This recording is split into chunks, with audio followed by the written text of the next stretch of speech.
Tuesday, October 15, 2019, and this is the Bottoms of the Barrel Comedy Showcase here at Shakers at 3160 North Clark. Yay!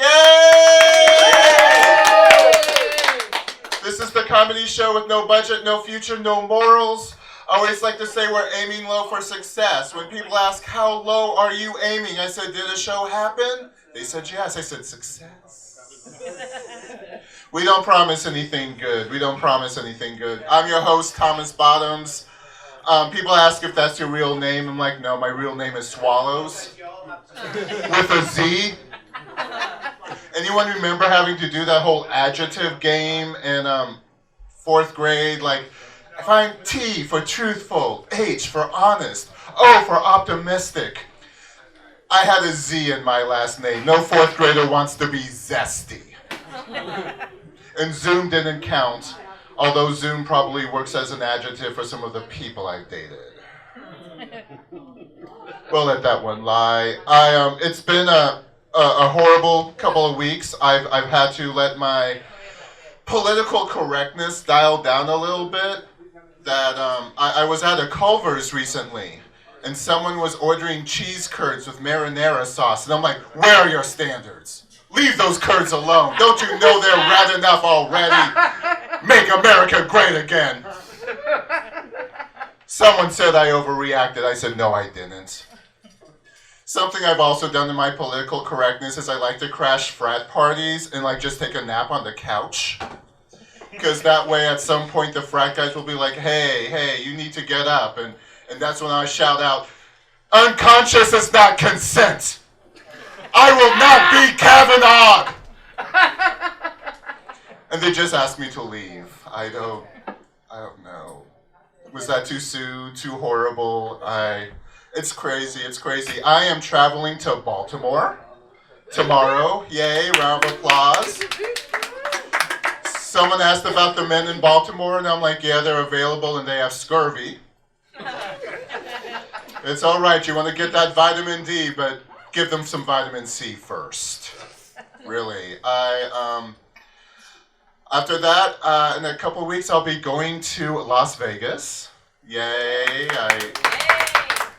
I actually hate Las Vegas. I don't gamble. Last time I went, I spent $6 and I lost it in about 5 minutes.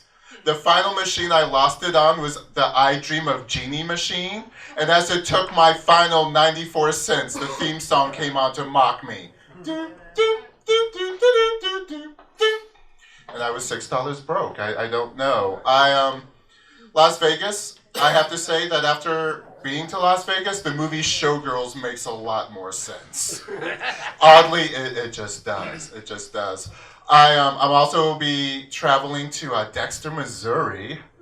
Yes, do you know where that is? It's in the boot handle near Poplar or Bluff.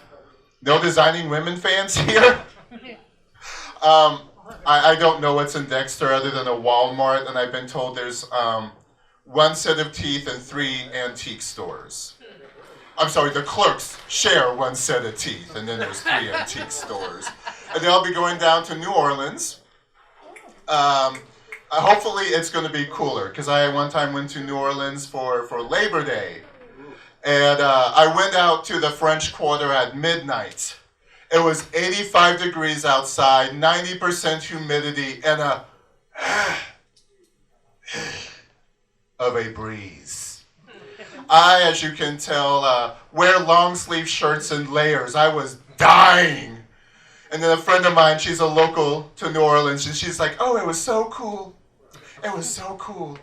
I'm glad to be traveling. I'm kind of glad I'm not on the dating scene anymore. Anyone paired up, not on the dating scene? No? My boyfriend, he's Mikey Chip. Give Mikey a round of applause. He's filming this. We have been together for 7 years. Yes, he liked it so much he broke another mirror. People always ask, when do you plan to get gay married? And I'm like, oh, no. I look like I've been gay divorced 3 times. They also ask whether you want to have kids, and it's like, we're gay and we own cats. We don't want to deal with anything we can't euthanize. Whenever I think I might possibly want to have a child, I just go to Walmart on a Saturday afternoon. I am cured. Anyone here have kids? All right, that one flew over the head. Anyone here have pets? Yes. Are you dog or cat people? Dog. Plant. Plant. See, plant's actually the best one because if you accidentally kill it, you just move on with your life. Depends what kind of plant. Now, good plant. So I'm glad I'm not dating, especially in the gay world of dating where it's now on the apps, where there's situations like I knew his manhood before I knew his name, where they say looking and they don't spell looking correctly. I guess that's just me. I don't know. I do know that I'm waiting for them to publish a report that gay men have more premarital sex than heterosexuals. And that's what I'm going to shout out. 4 years! Marriage has been legal for 4 years! I don't know. Government's crazy. I think some people would look better with gaping head wounds. Is that horrible? I was told that was a horrible thing to say, and I'm like, well, it's nicer than what I said last week of, these people have houses and children. That was actually one of the first experiences I had when I moved to Chicago. Was I straight up, I guess, got political with it. I moved in October 1st, place went condo October 5th, and they broke the 6-month lease, and we had to get out by Valentine's Day in February. Then the landlord said, oh, you were bad-mouthing the property. We don't think we need to give you your deposit back. And that's when I replied to him with a smile, we mail our rent checks to your home. To people who don't get that in the back, he was like, what does that mean? I said, we mail our rent checks to your home. Needless to say, I got my deposit back. If you want to make a deposit at the bar, go see Joe. Joe's tending for us tonight. Give him a round of applause. Jason, the owner of Shakers, is roaming around.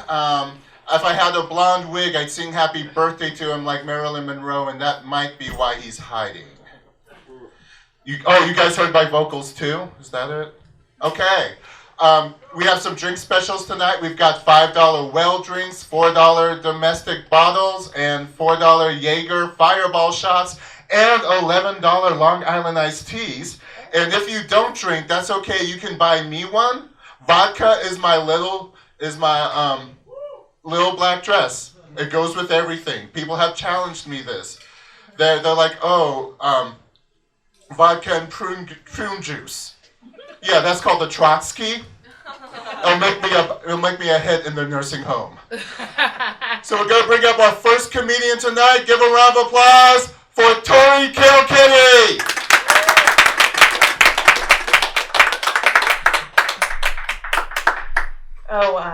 Give me 1 second to figure this.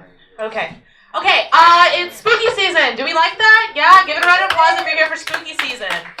Heck yeah, we like Halloween. I like Halloween. I think it's a lot of fun. We get to make believe in spooky stuff, ghosts, schools. Ooh, scary. Watch Paranormal Activity. Wake up at 3 a.m. Be afraid.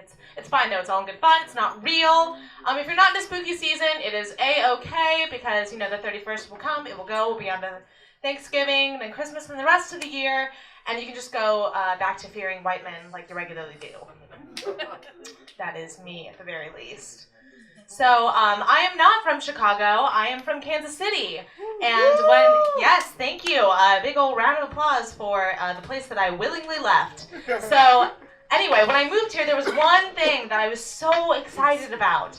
One thing that really stood up above the rest for Chicago. I know we're all thinking the same thing. Let's say it at the same time. All right, the L. That's right, the choo-choo train.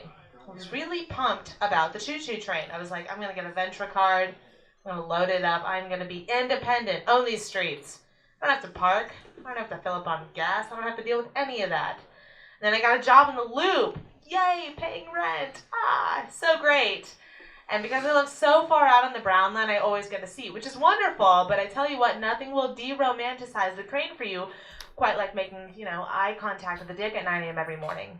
It's the same old thing, I get my seat, I've got like a cup of coffee, I'm like half awake, the door's open, crisp Chicago air trickles in, I'm lackadaisically like, dick.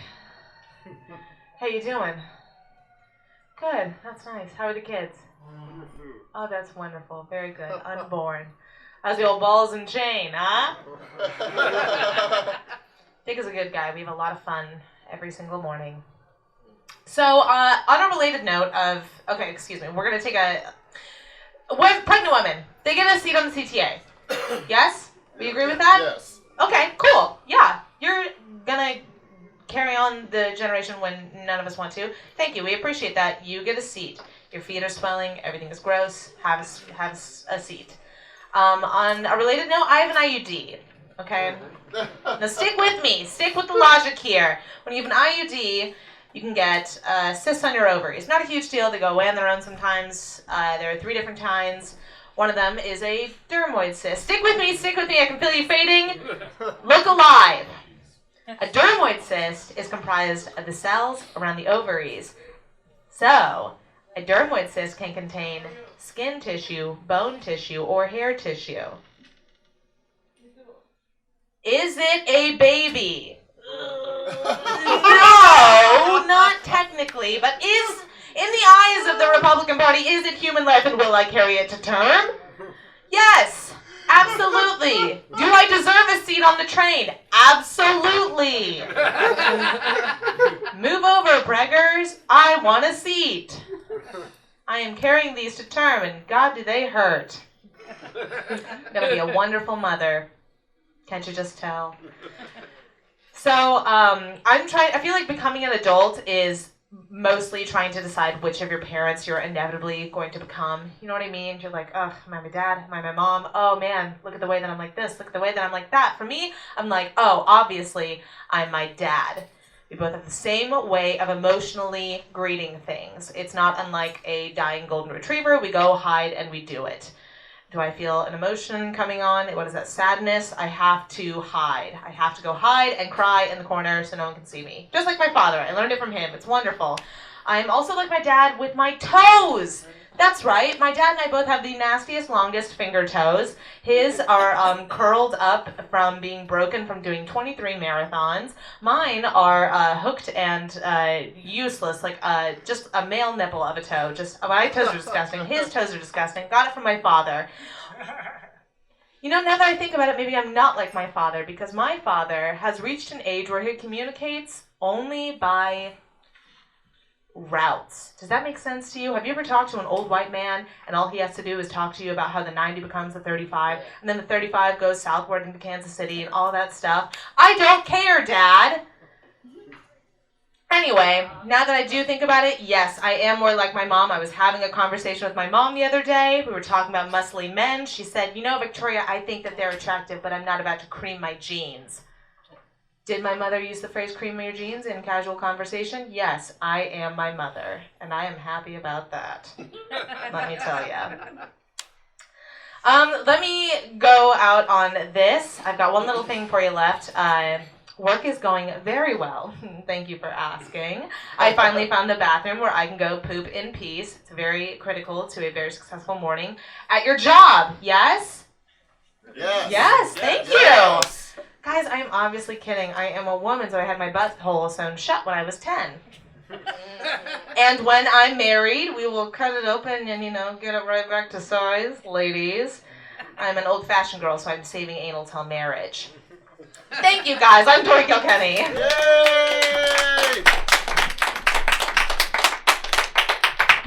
Tori Kilkenny, everybody. All the way from Kansas City. Which part of Kansas City were you in? The Kansas part. The Kansas part, yeah. I'm one of those people that I'm so snooty, it's like, I've never lived in Kansas.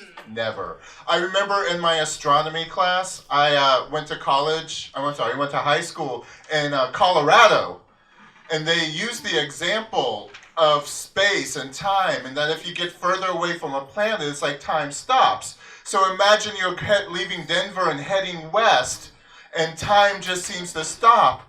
And I said, Kansas. No one here's been to Kansas. I see. I used to live in Grandview, Missouri. Yeah. Oh, see, she did that white woman. Oh.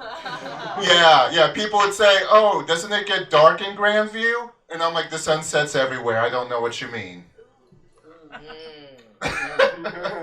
Yeah, Anna caught on. All right, our next comedian coming to the stage. He is a frequent guest on News What News. Along with Tori Kilkenny, this gentleman has been on my radio show, The Bottoms of the Barrel, Saturdays 5 to 7 p.m. on Q4 Radio, where we listen to music and talk about current events with a pop varnish. We recently covered the whole Trump whistleblower thing by playing Whistle by Florida. No one had nostalgia for that song. Give a round of applause for our current atheist, Jeff Hawks. All right, let's give it up to the host, Thomas Barnes. Yeah. Wow, I've had a busy day right now. I had to work. I had to rush to get to the radio, do radio, and then I had to come home, shower, shave, come here.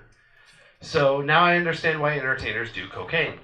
I've actually had someone ask me that one time. You're in entertainment, that means you can get cocaine, right? I'm like, oh wow, I don't know if that's a compliment or a cut down, really.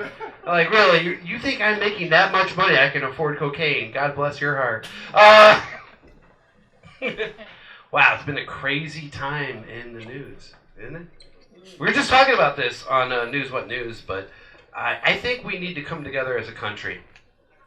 I think the right and the left, we need to come together and just agree that Rudy Giuliani's probably not the best lawyer ever. Can we please come together on that? I mean, hasn't it been apparent right now? Like, Rudy Giuliani, he's the kind of lawyer that can fight for you in a court case over your parking tickets and get it talked down to manslaughter. That's the kind of lawyer Rudy Giuliani is. It's insane. Like, he was asked if Trump was going to throw him under the bus with everything that's going on. And I love his answer. Now, you need to understand, Rudy Giuliani is not only a lawyer to Trump, but he's also his friend. And he was asked, do you think Trump will throw you under a bus? And he said, I don't know. That's not a good sign. I mean, for instance, Thomas Bottoms. I think it's fair to say that you're one of my good friends. If someone was to ever ask me, hey Jeff, do you think Thomas Bottoms is going to throw you under the bus? I think with confidence, I can say, no, I see no reason for do that. But Rudy Giuliani doesn't know. I'm sensing there might be some turmoil in that friendship. I'm thinking there might be an out. That's like in a relationship where you say, yeah, I'm totally dating that chick, and yet if you ask her, she's like, yeah, we've gone on a few dates, but I don't really know him that well. It's like high school stuff all over again. I just love the whole story of this, though. It's just amazing. It's been completely put out in front of us. And I've been paying attention because I am in the news. You know, I want to pay attention. I'm curious. So I've been paying attention. I've learned one thing about this whole situation. Just dealing with Rudy Giuliani, I've realized this. He has, and it's sad to say this, and it's the one thing that makes me feel bad for him, but he has no one that truly loves him. No, really think about it. No, really think about it. He has no one that loves him. Because if he did, one of them would have stopped him from doing an interview. Is that fair to say? Isn't that fair to say? Is that fair to say? Let's say you have a loved one and you've seen him on Fox News saying the stuff that Rudy would. Wouldn't you intervene at some point? I mean, I love my father. We disagree on a few things, but I love him. But if I saw him on Fox News saying the stuff that Rudy was, I I think I would have no problems putting him in a home. I'm sorry to say that. I love my dad, but I'm sorry to say that, but I'm pretty sure I can do it. And I'm sure there wouldn't be a problem with doing it either, because all I'd have to do is show them his interview. And they'd be like, oh, we understand. We'll put him somewhere where he can't hurt himself. And definitely not do any interviews that would hurt himself even further. I mean, come on. His two henchmen, as I like to call them, were arrested. Yeah. After having dinner with him. By the way, love the names. One of them's named Igor. You gotta love that. For the record, if you are a parent and you name your child Igor, you don't have bright things in their future. Like you're just setting them up for something low bar, right? Like, I don't expect you to really win anything in life. You're just gonna be a low-level henchman in some evil mastermind's cave somewhere. That's all we really expect from you, son. But I'm going to end on this. Off the Rudy Giuliani thing. I actually want to bring up this because I love conspiracy theories. I love conspiracy theories. And I heard one recently that made me laugh horribly. And it was eloquent. The man who wrote this should write books. I don't know the level of alcohol and drugs that were involved in this particular endeavor, but it was a beautifully crafted conspiracy theory. Here's his theory. He says that atheists and gays and Muslims are working together with the Democrats, because it's a good conspiracy theory if you throw them in there. And they're working with the Democrats to put chemicals into planes to cause chemtrails. And their goal, get this, is to cut off communication from God to good Christians. And I laughed my ass off for about a half an hour. Like, just the top of it, let's talk about the groups they put together. Atheists, gays, and Muslims. One, yes, atheists and gays, we get along. But you do know Muslims got problems with those two groups. You do know that, right? Like, these are not groups that get along. But they somehow conspired together to create chemtrails. Just take that in your mind and run with it. But that's all the time I have. Thank you so much. Please stay tonight and watch the rest of the comedians. You're going to have a wonderful time tonight. Yay! Give it up for our host now. Give a round of applause for Jeff Hawks, everybody. Yes! See, they're saying we're flying those planes to release chemicals that cut off communication between Christians and God. That's the truth. The truth. That ain't true, okay? It's finally answered. I have been with many a man, and trust me, he called for God. Multiple times. Me too. Multiple times. I'm helping that communication. And Jesus. Oh yeah. Well, Oh, Jesus. well, if you're Not dealing just in the any Jesus, Latin gotta be the white community, that can have a drawback. No. It's like the neighbor. Happy head, Jesus. And oddly enough, you mentioned Giuliani's two guys who got arrested. Their company was called Fraud Guarantee. And they guaranteed it. Truth in advertising.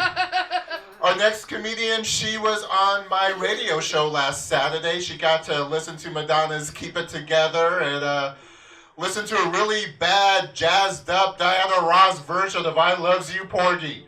Give a round of applause for Ashley Lusk. Thank you! How's it going, guys? Good, awesome! I'm gonna make your night worse.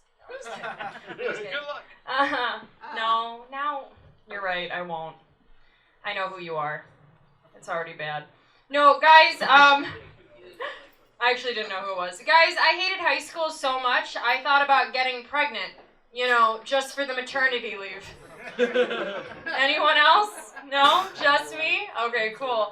No, but the thing is, I was also a late bloomer in high school. I didn't have my first kiss until I was 17 3/4. So had I stuck to that plan, I would have had a baby in the summer.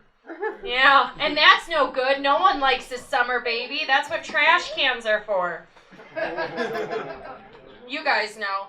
Yeah, but I actually had my first boyfriend when I was 18 years old, and I thought it was like a really good idea if we just drove into the middle of a field to make out, right, in his car, because what could happen? Until like there were knocks on the window. And I got so scared, I was like, oh my god, it's the Zodiac Killer. Yeah, they never found him, okay? Is it one of you guys? I don't know. I'm worried. No, but it was actually 5 cops. Not 1, not 2, not 3, 5 cops pulled us out of the car. The female cop took me to the side and started interrogating me. She's like, what are you doing here? And I got nervous. And I was like, is it illegal to make out with someone? And she looked at me and she's like, how old are you? And I was like, I'm 18. Why? And she's like, that's sad. And she looked at the other cops and she's like, all right, let them go. They're virgins. Get them back. This is embarrassing for all of us. Let's go back in the woods. But as we were driving, my boyfriend at the time looked over at me and he was like, hey, Ashley, so you didn't tell him my name, right? And I was like, what do you mean, Nick? And he was like, you didn't tell him my legal name, right? And I was like, why? And he's like, oh, no reason. And then he dropped me home and disappeared for a month. Yeah, guys, he ghosted me before ghosting was a thing. Alright, I got so nervous. I was like, oh my gosh, I'm so heartbroken. It was my first boyfriend and he just left me. Until a month later, he came to my porch, right? He knocked on the door. He's like, hey, Ashley, am I going to take you out for dinner? And I was like, no, Nick, you broke up with me. And he was like, no, I was in jail. There was a warrant. I was like, oh, that's why you couldn't say your name. But yeah, but I mean, turns out he didn't want to break up with me. He loved me, so we were together for another year. Yeah, I would still be together with him today, but he's back in Kentucky. Yeah, they have prisons there too. I'll show you after the show. The mugshots. Actually, that's how I check on my exes. Is that weird? Like everyone's Facebook stalking and I'm like, mugshots.com. Oh, he's on parole. Good for him. Oh, well, serving life. Only one of them is, so I think I'm doing okay. But guys, I am pretty sure my parents are lying about which one of us they dropped. Right? They say it's my baby brother, but he's a straight A college athlete. Me, on the other hand, I'm emotionally unstable. You already know. I have a crooked neck. The doctors don't know why. And here's the real kicker. I don't like being dropped. No, not a fan. Right now, my parents could say I'm a bad seed, that I was born this way. Not true. I'm an egg. I am a broken egg. Which is why I can relate to Humpty Dumpty while I was growing up. Yeah, because just like Humpty Dumpty, I needed a whole lot of guys to put me back together. Yeah, and if you know anything about guys, you know it didn't work. Still broken. Guys, I used to work at a place called Chuck E. Cheese. You heard of it? Yeah, I was Chucky. Oh. It's about the reaction, but I was a good Chucky, so is it really that? No? Okay. Yeah. All right. Someone told me saying being a good Chucky doesn't make it better, and based on your reaction, that's true. But working at Chuck E. Cheese, we solved everything using a token. So if a game was broken, we'd give you a token. You know, if there was hair on your pizza, token. If your mom just died, token. It solved everything. You know? We actually had a thing called kid check, which meant we wouldn't let the runners leave, right? The little runners just run into the street. But we're only human, and we make mistakes. One time there was a little boy who just ran into the street, and we were like, oh my goodness, he's gonna die. But thank God the little boy was good at Frogger, you know? Yeah, because if not, we would have owed his family 2 tokens. Yeah, and that's just too much. Guys, I'm gonna leave you with 2 quick things. A couple months ago, I found out I had a miscarriage. Yeah, I know, I was surprised too. I didn't realize God loved me so much. I was like, whoa, he does exist. And you guys heard of the attractiveness scale too, right? 1 being least attractive, 10 being most attractive. Well, now you have. I'd say I'm a solid 7, but after you get to know me like you guys all did tonight, I'm a 5. Yeah, but in Kentucky, I'm always an 11. Got a lot of family down there. All right, give it up for Thomas. Ashley Lusk, everybody! Ashley, I relate to your pain. I one time had a date end with the cops pulling us over, putting the guy in handcuffs and taking him away. And I always, what's sad is like as I've aged, like no, that's not my worst date at all. Like it really, like we were doing well until he got arrested. And I also realized I was really judgmental because he would have been paroled by now. Our next comedian coming to the stage is Chamberlin.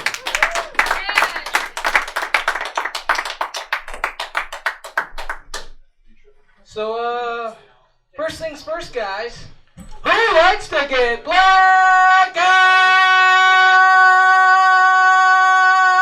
drunk? Yay! Me either.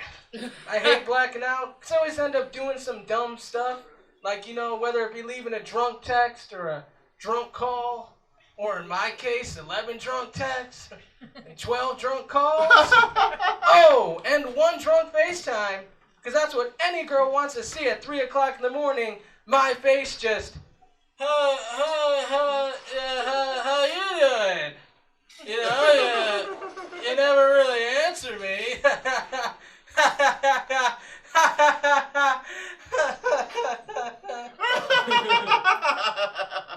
But, I don't know. You guys ever heard the term piss drunk before? I'm not talking like, oh, that bro is piss drunk. I mean, piss drunk enough to piss your own bed. Just waking up in shame and sadness and smelling. Start to look around. Start to realize you're not in your room or your bed, but your friend's room in his bed. Oh. Yeah, that's one mattress I had to pay for that I will never get to sleep in. But I don't know, guys. You guys ever get drunk and chase raccoons? No? It's a lot of fun, guys, until the raccoons chase you back. And that's how you get rabies. It's a lot of shots. And I'm not talking about the shots at the hospital. I mean the shots you have to take to think chasing raccoons is a good idea. A lot. But I hate nicknames, guys, I do. Because like one nickname I always get is Big Guy. And I'm not tall. So I think they only mean one thing. My big package. Don't know how the guy at Walgreens knows that, but thanks, dude. I appreciate it. I don't get it too often. But you guys ever had a one-night stand here? Clap it up if you guys have. I had a one-night stand once, and then my neighbor moved, so he gave me his old one. So now I have 2. One on each side of my bed. It's really useful. 2 lamps, a lot of books. Hell, I can even put food on there. It's awesome. But, I don't know. I gotta be honest, guys. I think I'm becoming a woman. I mean, I already got the boobs for it. And I cried at a dog commercial last week. Wasn't even a sad one. It was a really happy one. Like, the family loved the dog and the dog loved the family. But that's not what made me sad. What made me sad was realizing that no one has ever loved me as much as that family loves that dog. And they're actors? That's not even their dog. I don't know if you guys can tell, I'm kind of a lonely guy. No, I'm just starting to regret dumping my 3rd grade girlfriend. Like, that's the one that got away. No, I just don't know what I bring to the table physically. Because physically I'd say I look like, a Mexican Wario? Except for my catchphrase would be burrito. No, I don't know. You know, a lot of guys, they use the pull-out method. I've been so desperate, I've been using the stay in and just praying. Because even the worst guys get to stick around a couple months. My stepdad got, kept around for 8 years. And he totally sucked. I'll give you an example. He didn't really think of drinking and driving as like a crime or a problem. He thought of it more as like a sport or a hobby. He always said, Jesse, as long as you don't get caught and you don't hit anyone, you win. I'll let you guys know he had a losing record. But I don't know. Anyone here like smoking weed? I like smoking weed. The only issue with smoking weed is deciding when it's appropriate to smoke before certain things. Especially when you smoke before everything. You know, whether it be going to class or work or great-grandma's funeral. Come on, guys. I didn't actually go to my great-grandma's funeral. Hi. I only went to the wake. In my defense, I guess I just didn't understand the term wake and bake. Made perfect sense to me. I'll end on these two quick ones. I do get myself into weird, like, weed situations. I remember the other night I was smoking outside of a bar, and these guys start passing around the blunt, and this guy starts counting the people in the circle. He says 1, 2, 3, 4, 5. And says nothing else, like, what's up, bro? Said, oh, I'm just counting because, 1 in 5 people have herpes. What? What kind of smoking conversation is that? And how does he know I have herpes? My ex-girlfriend, she used to say this thing. She'd always would say that my package reminded her of a pickle. Like, why? She said, because, it's small. Like a baby dill pickle. Really? This is what I thought. I thought it would have been because of the bumps. All right. Thank you very much. Yay! Jesse Chamberlin, everybody. He talked about having a one-night stand, and I have to admit, I don't like those, because I've had that one too many times after the one-night stand where the guy's like, we need to talk. And it's like, oh my God, is it herpes or bed bugs? I mean, I know there's no cure for herpes, but bed bugs have such a big social stigma. Our next comedian, give a round of applause for Trevor Cook. Hey guys, what's going on? How about we give it up one more time for your host, huh? Yay! So let's get into it.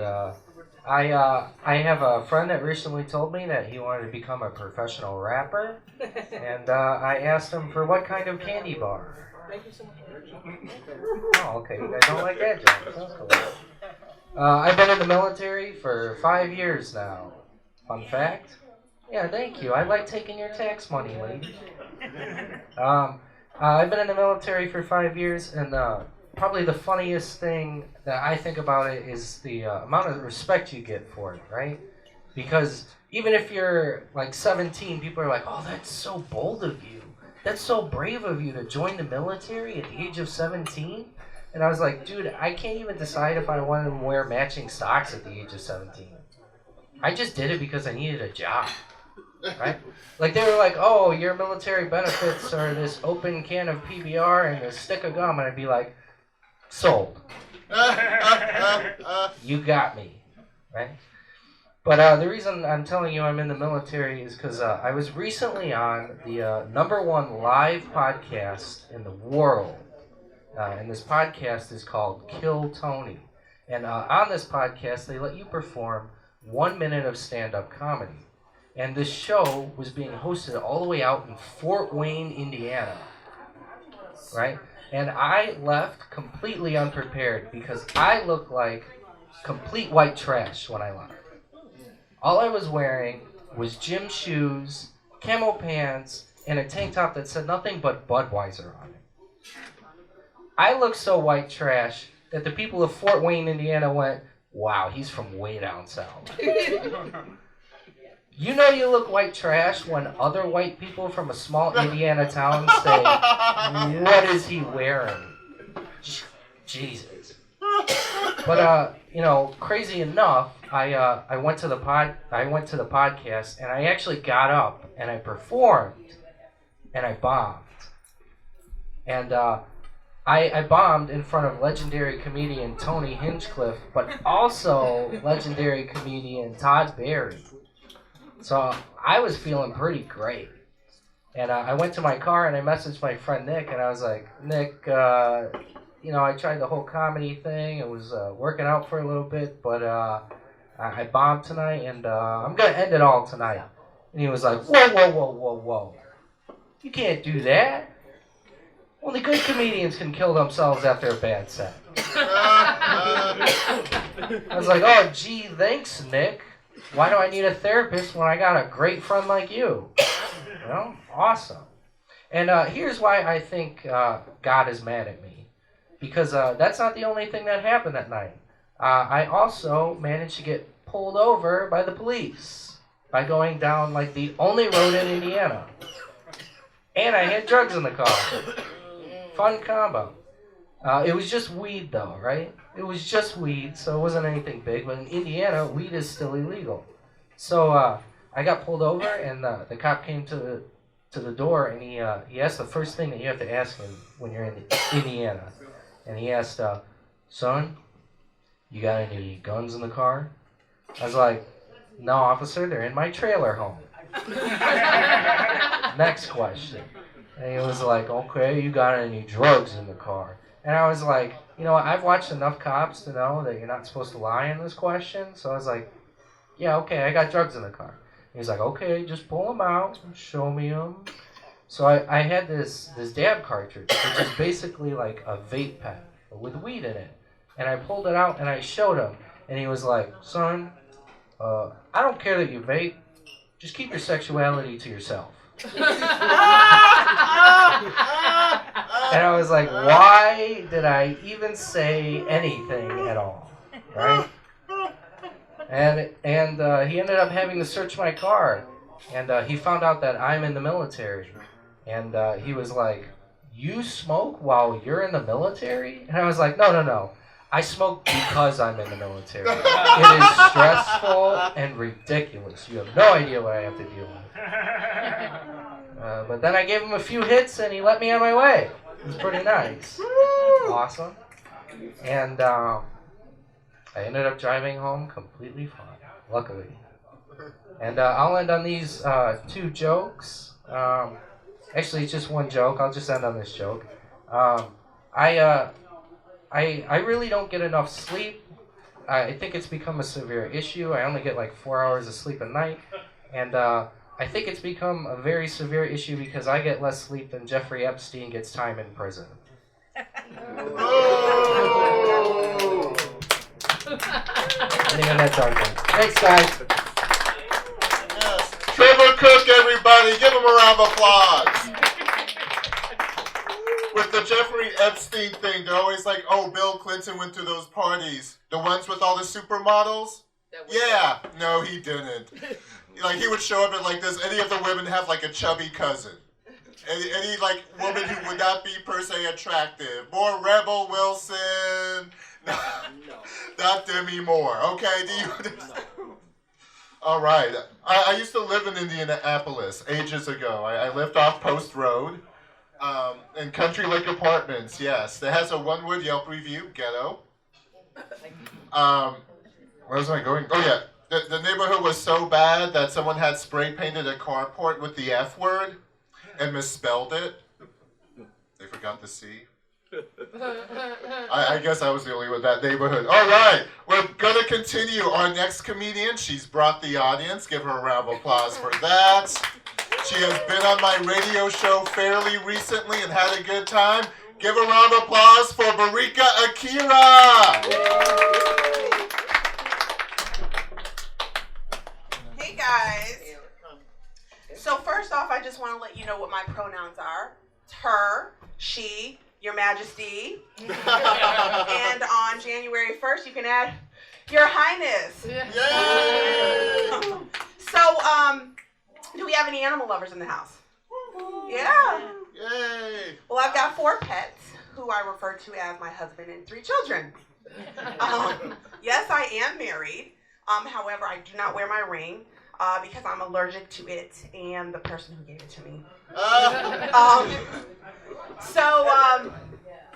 raising kids who are, that are spaced far apart, it's impossible to baby-proof. I've got older boys, and they've got Legos and marbles all over the floor, and I'm like, guys, this is not safe for your baby sister.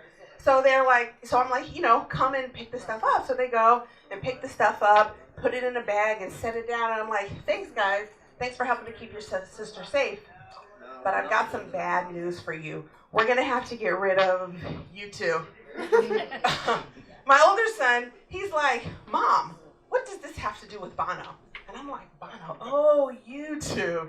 Well, as a matter of fact, I did this in the name of love. It turns out I love your sister more than I love you too, but it was getting wrong. So my last birthing experience was a trip, mainly because I was high. But I had to be to deal with these breastfeeding experts that come armed with this slogan, breast is best. They want you to breastfeed. And so the first one came into the room hours after I delivered. And as she approached, I said, wait, stop right there. I said, these boobs were made for making babies, not feeding them. That's just what they do. And I did that just to disarm her, because what I knew that she didn't know was that I'm part of the 10% of women who can't produce milk. And you're pregnant for 9 months, and it's really very emotional when you find out that you can't produce a lactating mom's video for Pornhub.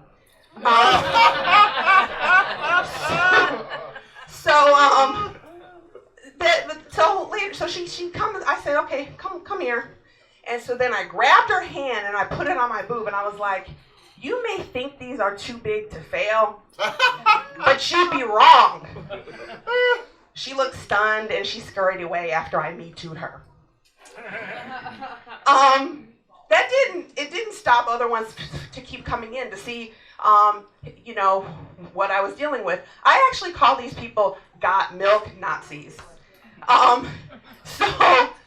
She comes in, the next one comes in the room, and my husband's like, look, you guys keep coming in this room making my wife feel bad. This is our third baby. She's never been able to breastfeed. Stop coming in here making her feel bad. And I was like, exactly, is what he said. And another thing, your slogan sucks. Might I suggest chitties? It's what's for dinner. Yeah, she didn't like that either. But so we're trying to raise socially conscious kids, and I read a lot of articles, and one article asked, are you woke? And I'm like, am I woke? I'm woke at 12 a.m., 2 a.m., and 4 a.m. because babies are stupid. But while I was pregnant, my husband said the most woke thing. He was like, we should all have agency over our own bodies. Consent is really important. So if we have a girl, we're not going to get our ears pierced. If we have a boy, we're not going to get them circumcised. Let them make that decision on their own when they can. And I'm like, are you crazy? He's like, look, it's not neither is medically necessary, and it's not dangerous to keep the foreskin. And I'm like, to hell it's not. Listen, you PPTP enthusiast. Have you learned nothing from George Zimmerman? It is not safe for a black boy wearing a hoodie. He's getting circumcised. But I wasn't convinced that consent is what he really cared about. I think that as a father, he didn't want his son to have less manhood, and he didn't want his daughter to have more holes. So my husband's white, and that I've learned a couple of things. The first thing I learned was about the white struggle. I did not know about this. I didn't realize it was such a struggle for you white people not to say racist shit. The second thing I learned is it is possible for a black person and a white person to end up with a white baby. The first time this happened to me, the doctor brings me the baby. I'm like, oh, snap, I didn't know this could happen. The second time it happened to me, I'm like, oh, man, this one's even whiter. I thought Maury Povich was going to run in the room and say, you are not the mother. So here's the thing. 5 boys, 5 girls, and they want a boy. There's something called a gender reveal party where they can maybe make some decisions, halfway through the pregnancy. There is no such thing as a racial reveal party. I've got to wait to the very end, and at that point, it's too late. So here's the good thing. The third time, we had a girl, and I'm sorry, this is my time. Keep going. Okay. Just finish it. Yeah. So they said, "Are you gonna have a boy?" No. I want a black one this time. And so the good news is, we had a third. She was a girl, but she too was white and she was blonde. We named her Becky. Baby named Becky. The thing is, it really made me question science. I'm like, how did I get all these, I'm brown skinned, how did I get these white babies? It really made me question science, which means that I would be a Republican. It also would mean that I would be a white woman, which means I will definitely be getting that black baby I always wanted. Thanks.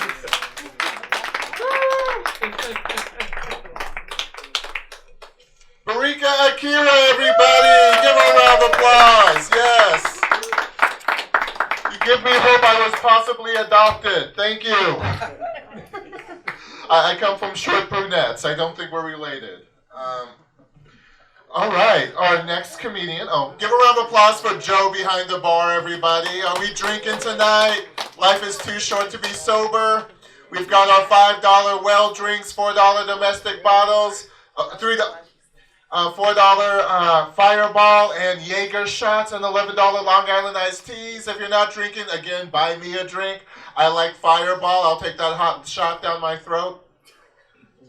I should rephrase that. Our next comedian, she has a show coming up this Friday at Shaker. She's part of Comedy AK Productions, Comedy Kills. I got to be on her 6-year anniversary show last month, where I presented my love of comic books.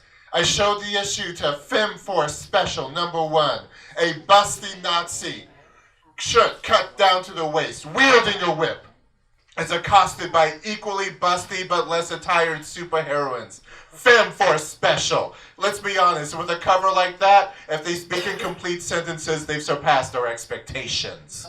There was so much cheesecake in that comic, I expected some strawberry sauce on the side. All right, no one's laughing at this. And someone did ask me, how did I know that the less attired women on the sides, the busty Nazi, how do I know they were superheroines? Because I'm not the president and I understand the Nazis are the bad guys. Our next comedian, she's been on my radio show. She was on the 2nd or 3rd episode where he talked about Millie Jackson. Give a round of applause for Anna Marie Long! You know what? There are usually not this many black people in this bar, so I'm very excited right now. Y'all from the South Side too, ain't you? No. Oh, hell no. Counterfeit. Counterfeit. No, I'm just messing with y'all. Listen, you know what? My name is Anna Long. I have 3 adult children. Clap it up for adult children. Why do they keep wanting my money? They got degrees and houses, and every now and then they call to check on me. And before the check on me is over, it's like, well, could you slide me like $50 until I get paid? Mom. And I think about, like, you smoke too much weed. Why you want my money all the time? You should shop where I shop. Buy in bulk. Buy in bulk. Get more weed. You know what? But I need to talk to people about a safety thing going on right now. It's something very serious. You know, I was on my way up here. I live on the south side by the University of Chicago, right? And yeah, straight up. No, actually, Westwood Lawn. Okay, because making something west makes it better. Like West Hell. It's better than the east side of hell. West Chicago is better than the city because West Chicago is a suburb, but you got to go all the way to Chicago to make your money. So is that better? I don't think so. All right, but guys, something I noticed on Lakeshore Drive on the way over here. There are a lot of people that eat boogers while they drive. Really, I mean, it's something you got to deal with. You know, it's a distraction. It's kind of like your cell phone, but it's on the tip of your finger. You know what I'm saying? You know, and it's like, and it happens so often that I've deduced there's like 3 types of people eating boogers while they on the road. You know, and we got to look out for these people. All right, first there's a person that digs in their nose and looks at it quickly and just says, bump this, I'm eating it, because I can't wipe it on my shirt, right? And then, you know, then there is a discreet look to both sides and slip it in your mouth and eat it. But on the way up here, I saw this old lady. She was knuckle deep in her nose. You know, she was trying to get that booger that's right where your nose and your hard face enter. You know, like right up there. You're like, you got to stick your pinky finger up there and really work on that. And she pulled it out. And it had like a wet tail on it, right? And I saw her fling it around her finger, and I saw her look at me in the next car and look at her finger like, And then I saw her look at me, and then I looked away because I wanted her to eat her booger in discretion and not embarrass her. But then I looked back, and it was gone. And I said, you just ate your booger while you drive. Unsafe white woman. All right. You know, and I'm very proud to hear that races are mixing and black women are having white men's babies. Because when white women have black men's babies, they don't know how to comb their hair. You know, I was walking through a mall in Minnesota, right? I was going through the Mall of Americas. That's like race mixing capital of America. A lot of white girls with a lot of black kids, and their hair's not combed. I'm just saying, if you don't know how to comb your baby hair, don't mix with black folks. And stop running up to me asking me how to comb your kid's hair. Does it look like I comb my damn hair? Does it look like it? You know, I went all natural, the Angela Davis thing, just so I didn't have to mess with my hair too much in the morning. You know, I got kids, but I don't date no more. I used to have a husband. Actually, I used to have several husbands. A couple of mine, a couple of somebody else's. You know what I'm saying? But I stopped having husbands, and now I just have bad dreams about the husbands. But you know what? So I've been trying to date. My kids like, Ma, do something with your life. You know, go out sometime. So I started playing games on my cell phone, right? And I played because I don't want to crush candy. I think I'm intellectual and smart and stuff like that. So I played 7 mystic words. And when I got to the 50th level and the 38th game, it didn't give me no great spectral graphic design show that it usually does. It did not give me bonus credits so I could go on to the next level. It just gave me a banner that said, bitch, get a life. You know, so that's really bad when a game tells you get a life, you know. So then I said, okay, maybe the video game is right on my phone and I should get a life. But I feel like this life is connected to my phone, you know what I'm saying? Because everything's about my phone now. So, and I was like, man, I am kind of lonely. I would like to go out and have some pie sometimes because that's what people of my age do. We have pie and think about having sex. All right. So I did what any respectable woman did that's trying to find a quality man. I went on Tinder. You know what? You gotta lay everything out when you're on social media. You gotta let somebody know what they're getting so they don't get scared, right? So I immediately put out, I got ugly feet. I got ugly toes. If y'all seen the movie Boomerang, kind of, sort of, but not quite. All right? I got that. Black people know about this toe. It's the long second toe that hooks over, you know what I'm saying, make you think like you evolved from something that dangled from trees, right? So I finally matched up with some dude. He was a podiatrist. It's perfect for my hammer toes, you know what I'm saying? So I met up with dude, right? And we went on a meet and greet. You know, that's what you do when you date online because it's kind of like an interview, right? You got to see if you like each other. So we went on a meet and greet. It's some little casual thing. We went past Maxwell Suite. I got a Polish extra onions, mustard, no ketchup because I'm from Chicago. If you ask for ketchup at a hot dog stand in Chicago, they beat your butt. They did. You would get run off from a hot dog stand if you ask for ketchup. Do anything. Do what most respectable people in Chicago do. Carry your ketchup package with you. But anyway, I'm with dude, right? And I get a Polish, and he's like, oh my God. Anna, you didn't tell me you eat that. I'm a vegan. I don't put meat in my mouth. I was like, dang, another soft that don't put meat in his mouth. What kind of man is this? I like men that eat meat, right? So finally, and I said I didn't hold that against him that he couldn't enjoy this Polish sausage with me. I thought that would be a good first experience, a casual Polish, okay? Because pizza be splattering on my clothes. And spaghetti is nasty and chicken greasy. So he could not share my Polish sausage eating experience. So we finally had sex, yes. Yes. And ladies and gentlemen, I think you both can appreciate this. Man made like he had a snorkel on. Oh! He made like Jacques Cousteau searching the coral reef. I'm talking to you now. Do you hear me, girls? Okay? And so finally, and he was down there for a while. I think he went on a full-blown exploration. He saw some jellyfish and stuff like that. Found a pearl, do what they do when you're down there exploring. And then finally, it was my turn to reciprocate.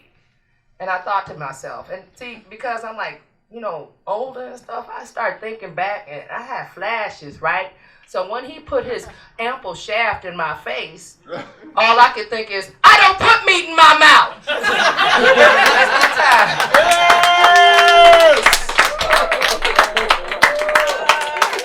Miss Anna Marie Long, everybody! This time, if you want to be a diver, wear a lie hat like an old coal miner. Don't need a taste test because the putting's always fresh. So brothers, wear a bib if you're going to wake a mess. I don't know why I thought people would recognize that song. Anna Marie Long, Killer Comedy, everybody. Give a round of applause. Yes. We're going to keep this train wreck moving. We're bringing up our next comedian, Katie Zane.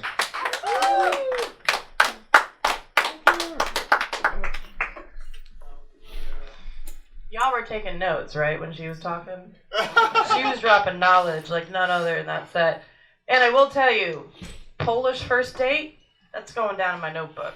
Because next time I want to be not gross, but I want to eat something delicious on a first date, Polish is the way to go. I think that is very good advice.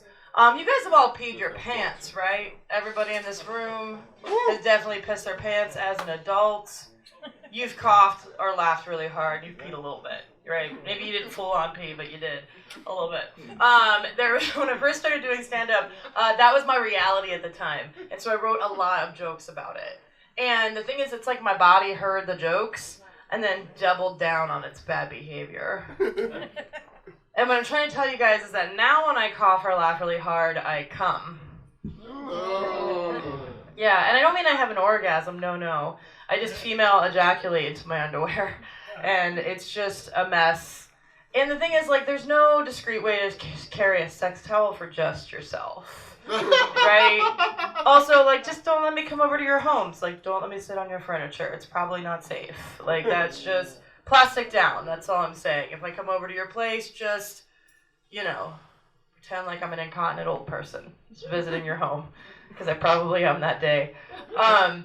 So recently I started seeing someone, and we were going out last week, and it was towards the end of the day. We were making out, and I stopped him, and I was like, hey, just so you know, I'm on my period. And he was like, cool, like very right away. And then I started thinking, like, is period sex still progressive? Like, is it still, like, is it just what we do now? Like, is this where feminism has brought us? like you're a jerk if you don't have the period sex, right? So yeah, he was cool. And so we had the sex, and then we're having sex, and then all of a sudden there's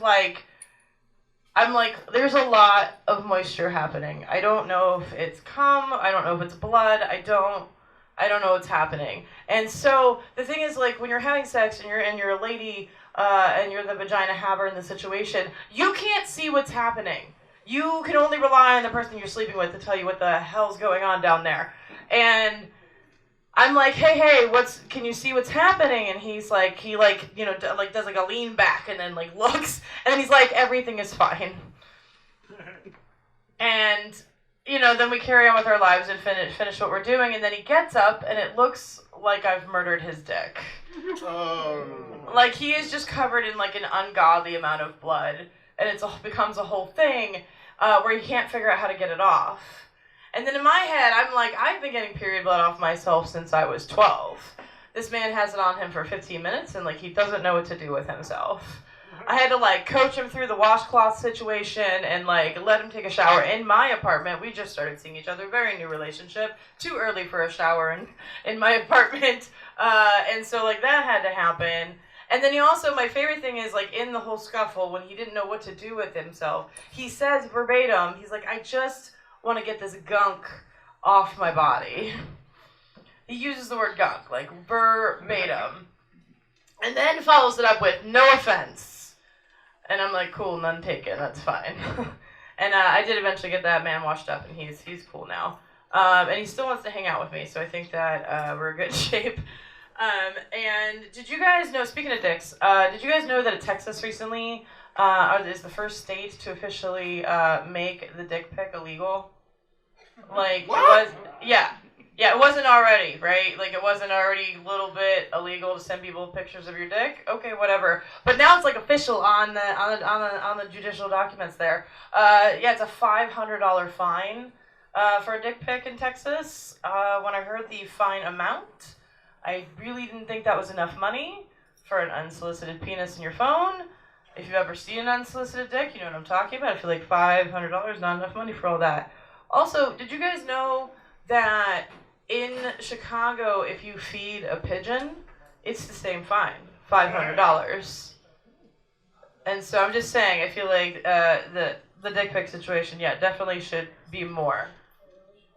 And anybody else in here bullied when they were a kid? Who else was bullied when they were growing up? Who else had a hard time in school?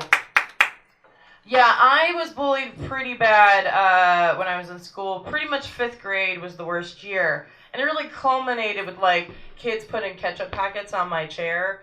So I sat on them and it got all over my clothes. And this meant that I had to wear a sweatshirt from the Lost and Found for the rest of the day that smelled like other people. So that was really great. And then also in 5th grade, there was a good old program called DARE. Do you guys remember the DARE program? Yeah. That totally kept kids off drugs for sure.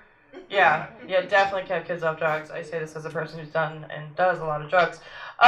So do you guys also remember that with the DARE program, they had like a little workbook that went along with it?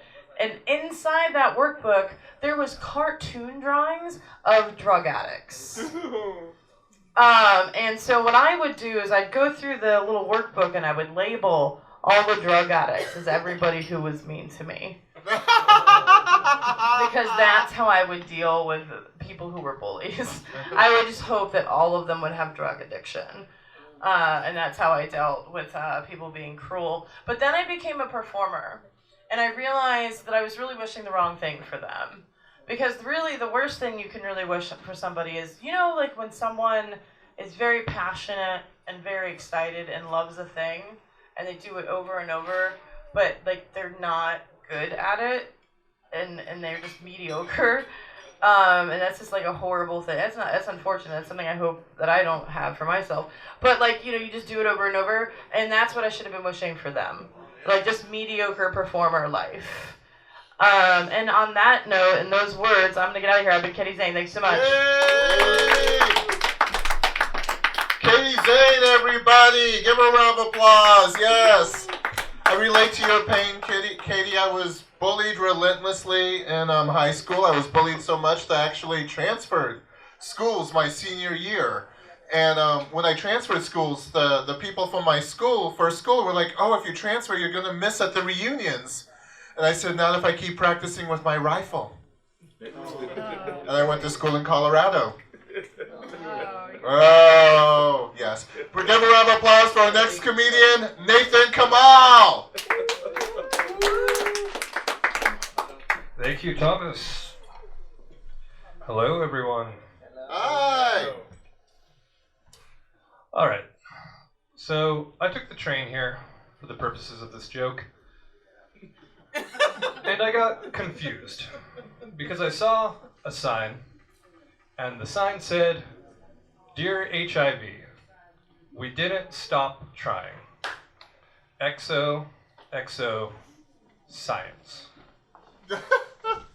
Yeah.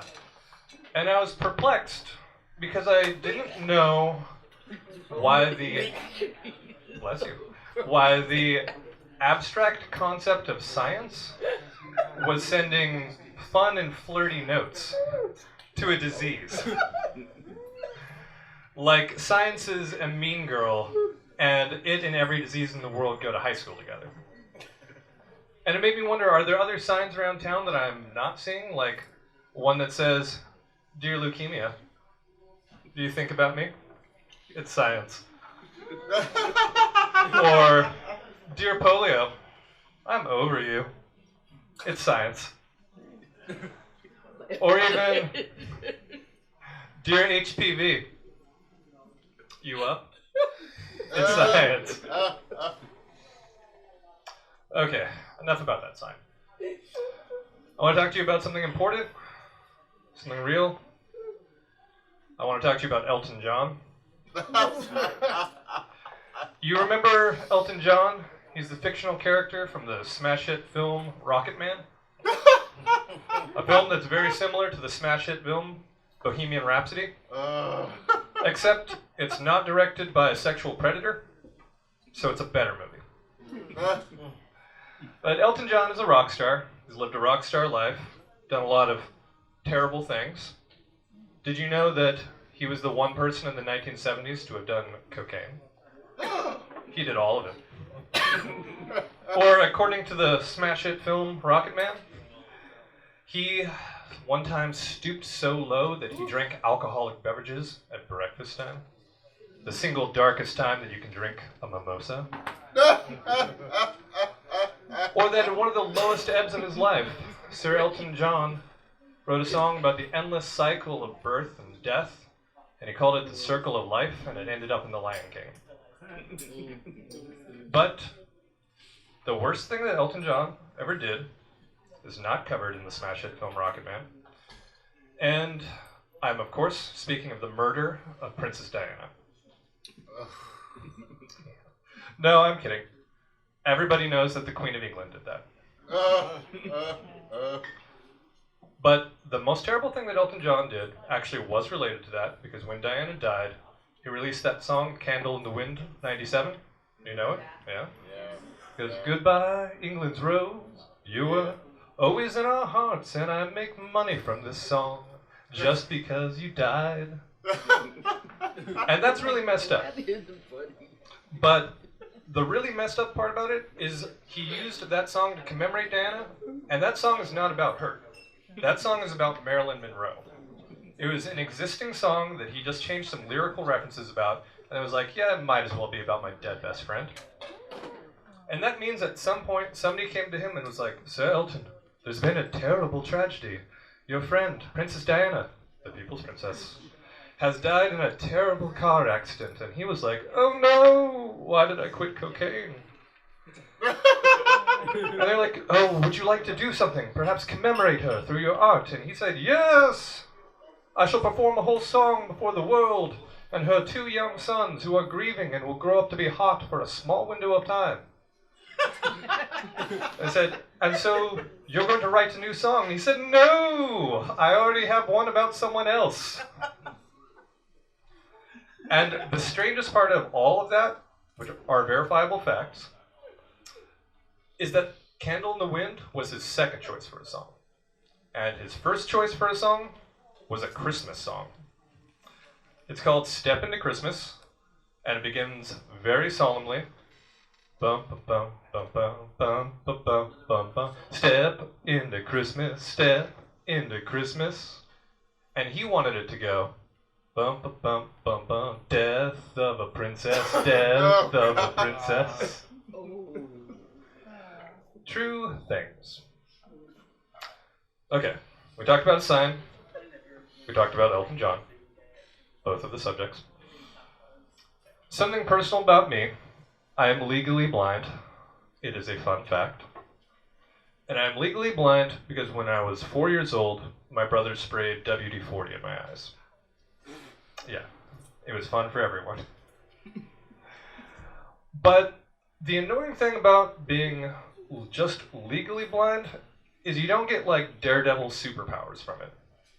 I can't hear better, I can't taste better. The only power I got was the ability to super guilt my brother about it. And I'm going to cling to that. But really, being legally blind is actually the best kind of blind, because completely blind, obviously bad. You can't see anything. And being colorblind is also bad, because as soon as you say it, you just sound like a low-key racist. All right, that's my time. I'm Nathan Kamal. Thank you, everybody. Yay! Nathan Kamal, everybody.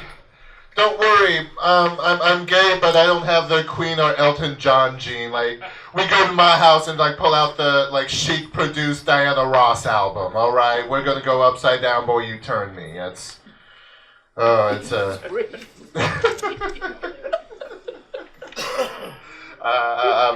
yeah, I'm coming out. It's a different thing. Nathan Kamal, everybody. We're gonna keep this train wreck moving. Our next comedian, she has been a guest on my radio show. I'm glad to have her back here. Give a round of applause for Jazmyn Ortega.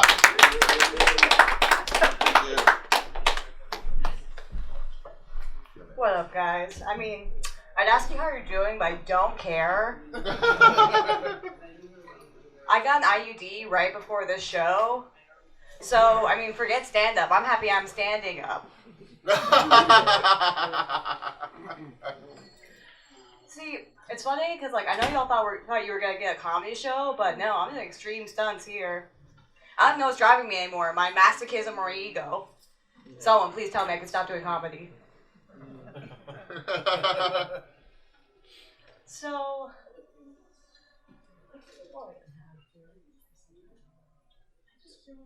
For those of you guys who don't know, an IUD basically is like, it's a little plastic buddy, and you shove it up inside you so you can have a uterus chaperone.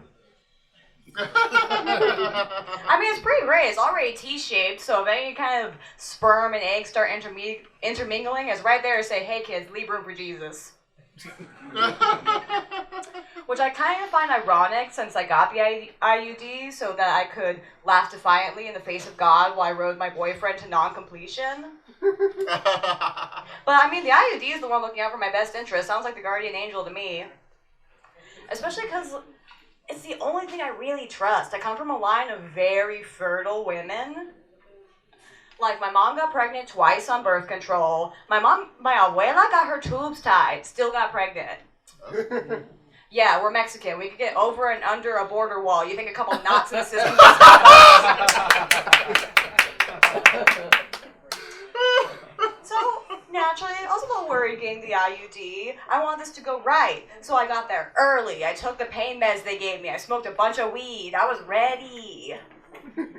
Only problem was, I had to take the pain meds on the bus because I had to take them 30 minutes before my appointment. So I was stranded with no drink for my pills or my cotton mouth. Luckily, though, I did have some purse chocolate, so I was able to slobber that down into a sort of spit syrup. I'll get the pills down easy. I mean, Mary Poppins was right. Spoonful of sugar makes the whole bus judge you. It wasn't all bad, though. It wasn't even, like, terribly painful. It mostly felt like my uterus was mulling something over. You know, like I tried a new food for the first time. I was kind of like, do I like this? I mean, like, I'm happy. Overall, I think it's a good experience. Especially since I've been in a relationship for a little while now. Yeah, my boyfriend and I have been together almost 3 years, and we use a condom every time. Do you know what that is? That's love. That's commitment. Do you know how hard it is to keep wrapping your own present? No, we earned this. But, like, just know, while I'm not actively getting dick down, I do consider myself to be a queer woman. So I feel conflicted a lot. Like, I love my boyfriend, but I got with him, like, right when I came out. The absolute worst time to make a special exception. Trust me, all your friends will bump down your life event to phase very quickly. Like, and you have to understand, too, it's just, like, not fair. I mean, before Michael, I'd never had a boyfriend. Anyone before. I mean, I spent years wondering what was wrong with me. I can just finally figure out I'm kind of gay. And now I get a boyfriend? That's not fair. I had a plan. I was going to watch blue as the warmest color and everything. It's okay, though. I like to think that I'm cultivating the lesbian experience in my straight relationship. Yeah, I'd call it my beard, except he can't actually grow one. Oh. It's okay though. I have a happy trail. We complete each other. Yeah, like, I know people might say that you can't do that, but I think I look gay enough. I mean, I got my hair chopped off and everything. Because I'm a millennial. I can't have a girlfriend. I'm going to find my participation trophy. I like to think that currently my vibe's sort of like Miss Frizzle with a little, "Hi, mommy." Because can we talk about what queer icon Miss Frizzle is? I mean, this woman only wore patterns, had a pet lizard, and drove a bus. Gay woman, marry me. Yeah, it's okay though. I think I could have figured out the queer thing sooner. I was just so painfully gay, yet blissfully stupid. For example, does anyone know the Taylor Swift song Love Story? No. Okay, no need. All you know is it's about Romeo and Juliet. Last chorus, she finally, like, Romeo finds Juliet. He's like, "Oh, marry me, Juliet. You never have to be alone." But I really, really thought it said, "Marry, meet, Juliet." Like Taylor Swift had suddenly started writing queer Shakespearean fanfiction. Yeah, but not in 2008. She hadn't figured out it was profitable yet. Oh. Thomas knows. So yeah, trust me, I was there, front row, at every concert with my friends going, "Marry me, Juliet, gal, pals forever, whoa, I love you, but really, yes, homo." Thank you, and I'll end on that. Have a nice night, guys. Jazmyn Ortega, everybody, give her a round of applause. Yes.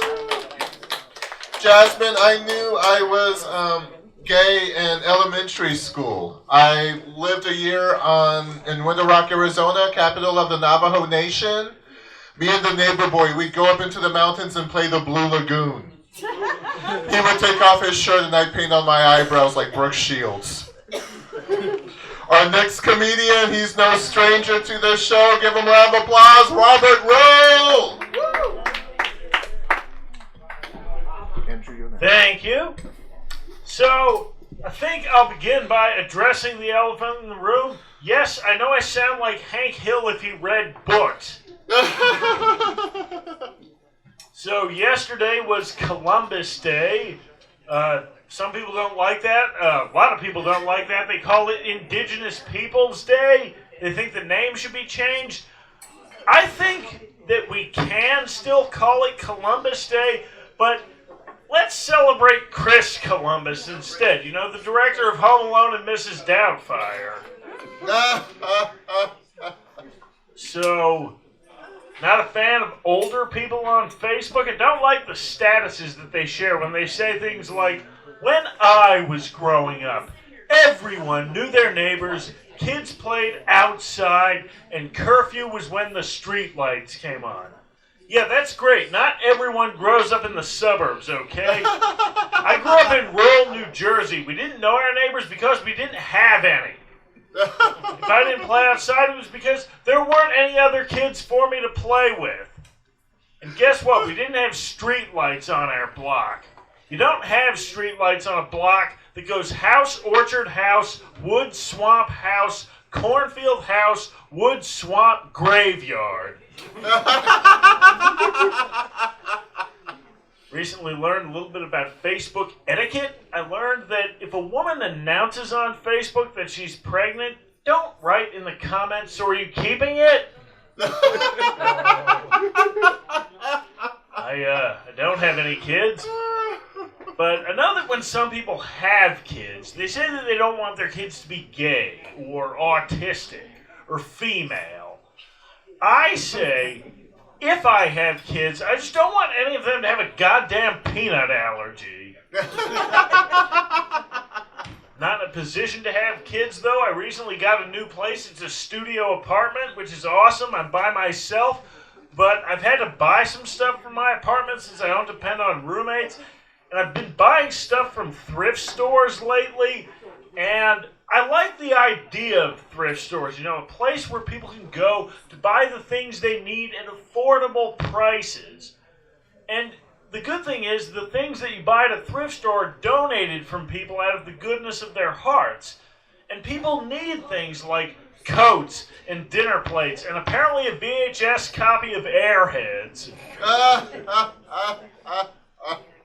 So, I don't have any roommates, finally, which is good. I'm done having roommates. I'm 29. I've had some weird roommates in the past.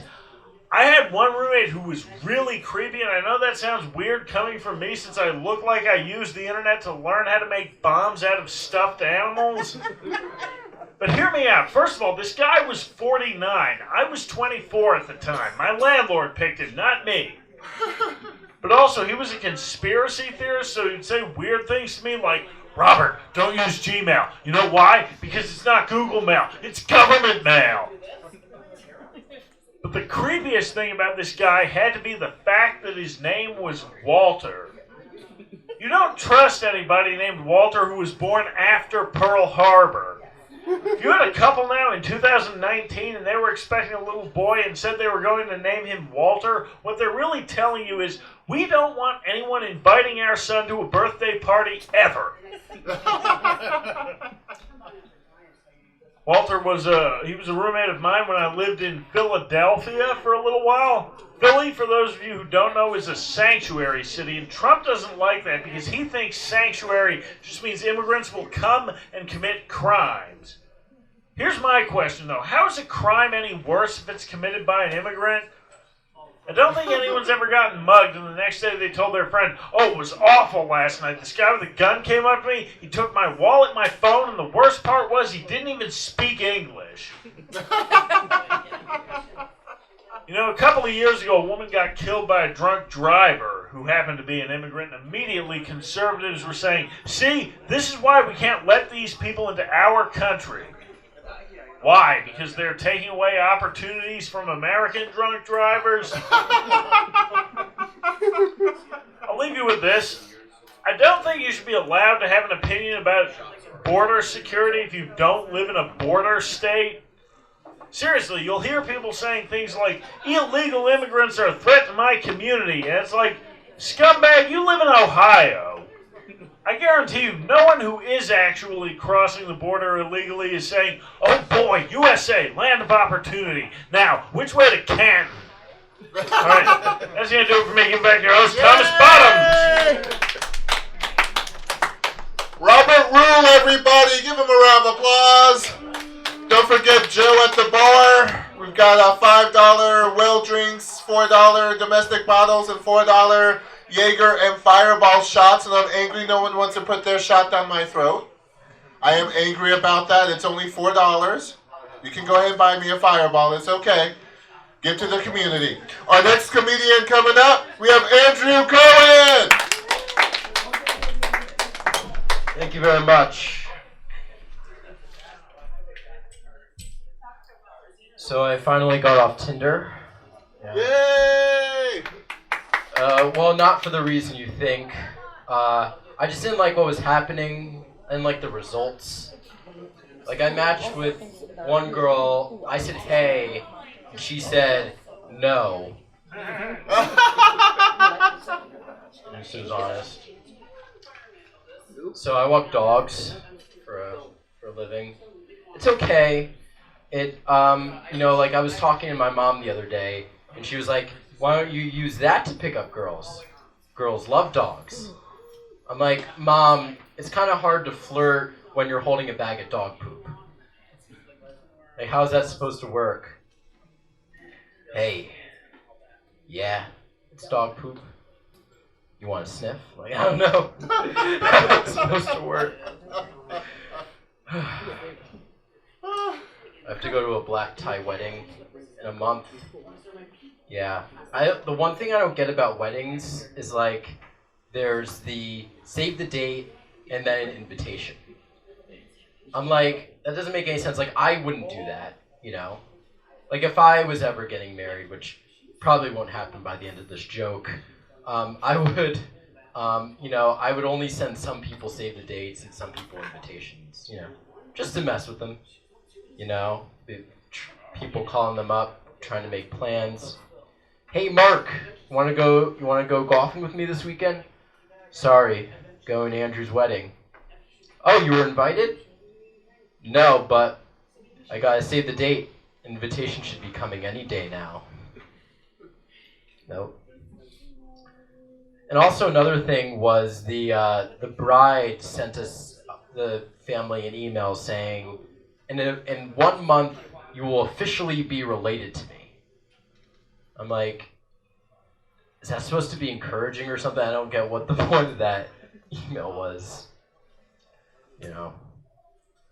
Marvel movies are under siege now.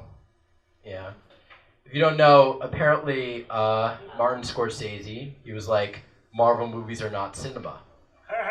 Which I can kind of understand, from the movies he makes. Like, you can kind of see why he might disrespect Marvel movies. But then Jennifer Aniston said the same thing. And that one kind of threw me off. Because I'm like, really? You don't think Marvel movies are cinema? Like, you made Storks. Does anybody here know what Storks is? Me neither. Is Storks cinema, Jen?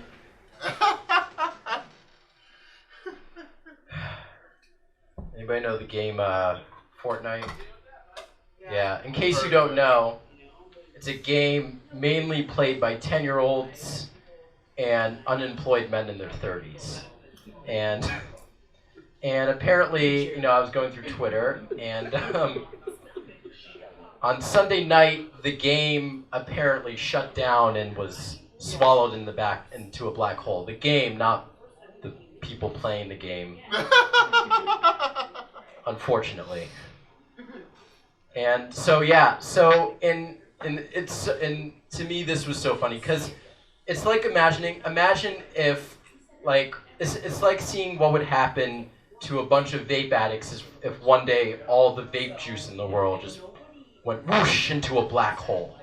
Like, it's, I know it's sad to see some dumb 18-year-old trying to get that last suck, trying to get out of it. But it's even sadder to watch a 36-year-old grown man in his mother's basement clicking on a keyboard, nothing happening. Both of these people trying to use devices that they can't use. I'm like, imagine, a lawsuit with this.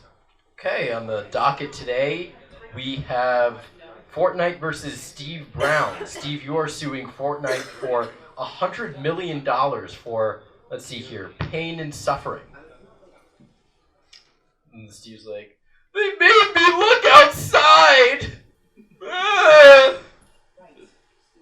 Yeah, I'm gonna leave you guys on this. I was having a workout session with a trainer, and but the thing is, the trainer had dementia, and I'm telling you, it was one of the best workouts I've ever had in my entire life. By the end, I was dead, and so was he. Thank you very much. My name's Andrew Cohen. Andrew Cohen, everybody! Calling out Martin Scorsese, the director of Goodfellas, on his opinion of art. Martin Scorsese is also the director of Casino. In the movie, Robert De Niro's a crime boss, and originally he falls for a call girl, originally cast the former underage adult actress Tracy Lords. But unfortunately, someone made a phone call to somebody, and they replaced 22-year-old call girl Tracy Lords with 39-year-old call girl Sharon Stone. I don't want to be mean, but there's a 17-year difference, and one's having a bad couple of years, and the other one made a career choice. Our next comedian coming up to the stage, he has made a choice to be on my radio show a couple times. He's made a choice to be here. Give a round of applause for Dan Marganski. I didn't ask to be here, you guys. I was dragged in here. I was just standing on the street, and someone was like, hey, you better come in here now. I was tied to that chair in the back there. Luckily, they let me loose so I could come do some jokes up here. Thank you for ordering another glass of wine. I appreciate that. I was nervous, and I saw a full glass of wine. I was like, yes, I'm going to make it. I got them in the front row, so I appreciate you guys ordering more cocktails. That's great. Thank you guys for signing up after me. I appreciate that also. This is good. Happy to be here. I just moved out of my mom's house. Feels good. Thank you. Oh, thank you guys. Yeah, thanks. Feels good to get out of there after 29 years. Yeah. Oh, yeah. There was no 4-year college gap either, all right? Rode that thing straight out, all right?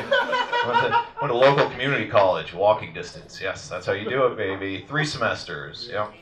I graduated after 3 semesters. I got a degree in ceramics. Yep.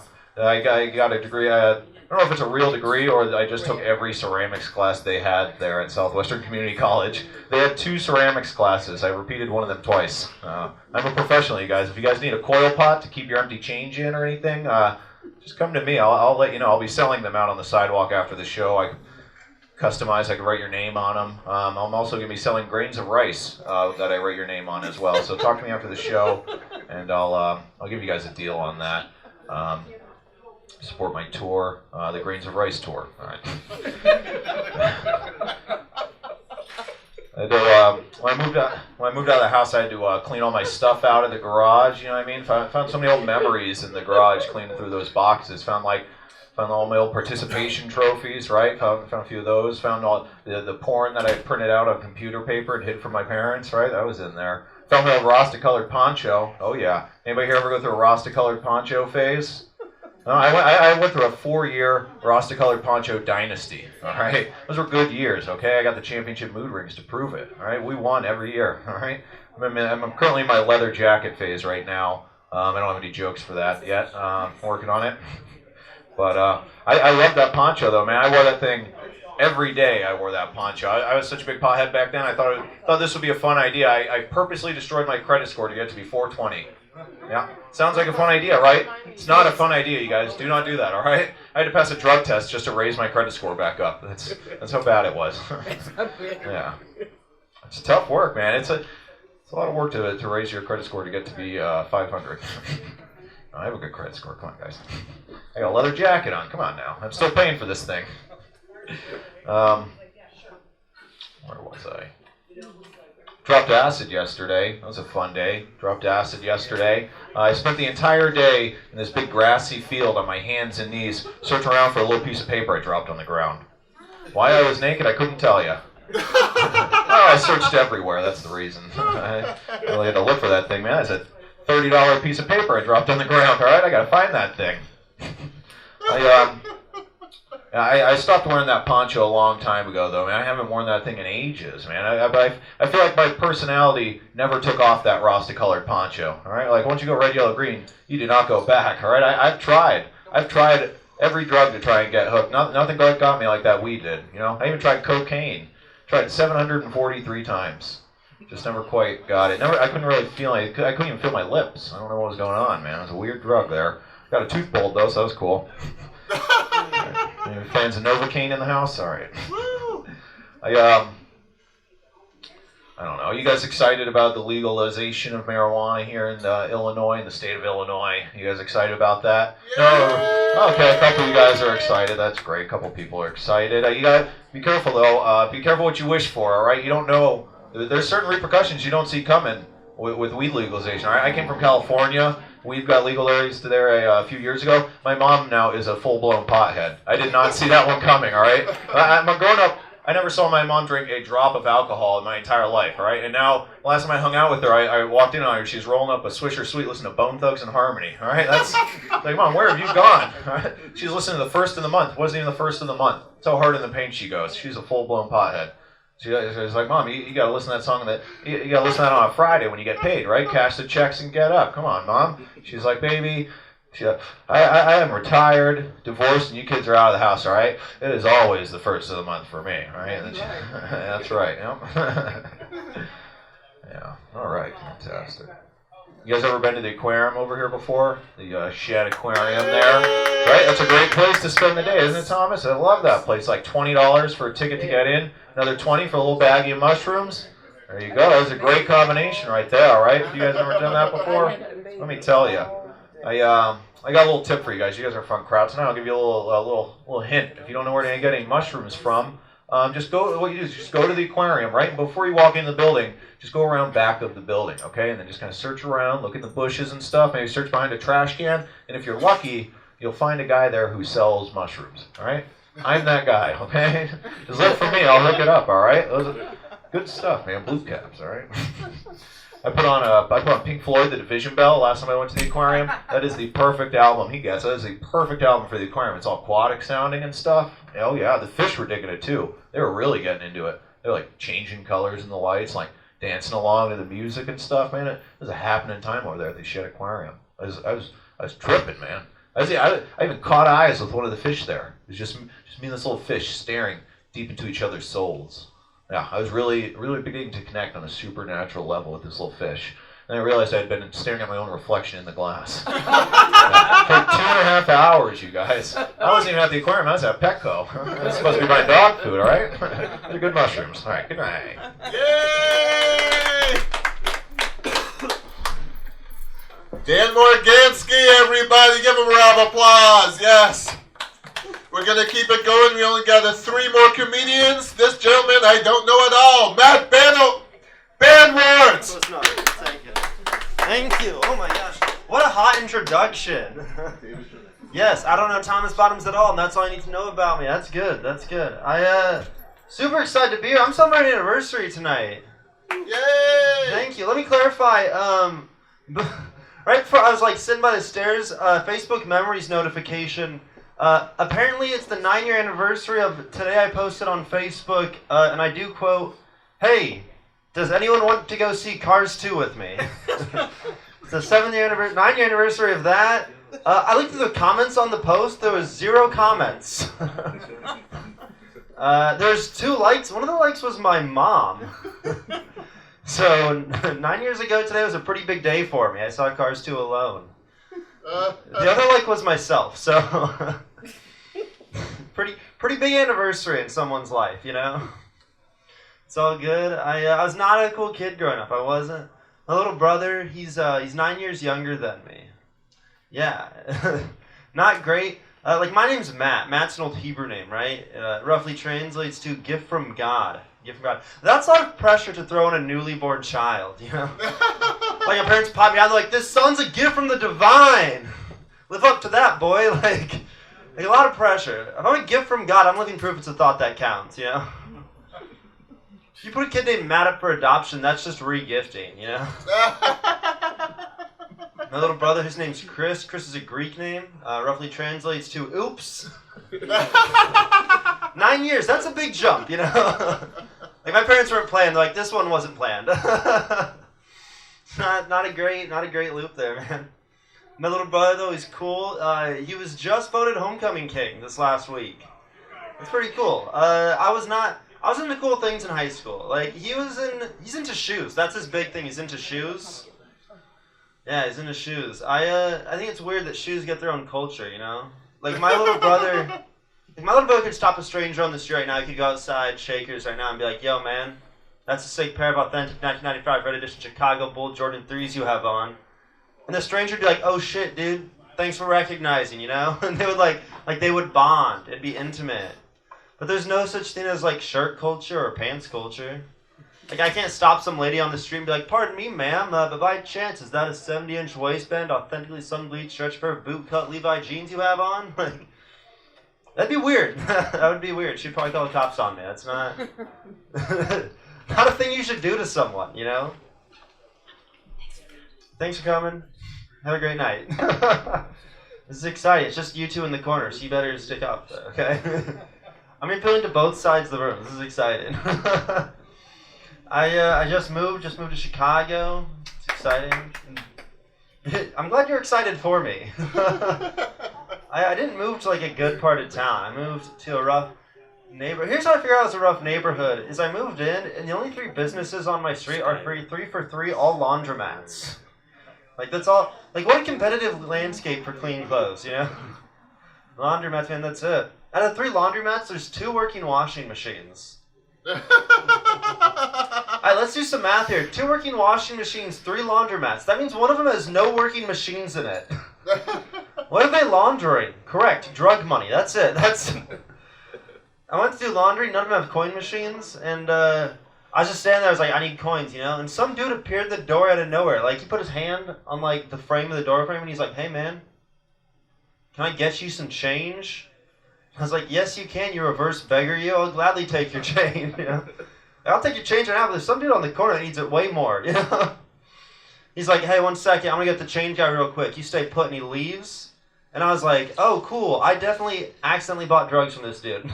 like he's gonna come back. He's like, "Yo, here's some change." I'm like, "I don't know, dude. That looks like cocaine." Like, instead, this dude does the craziest thing ever. He doesn't give me drugs. He actually comes back to the change guy.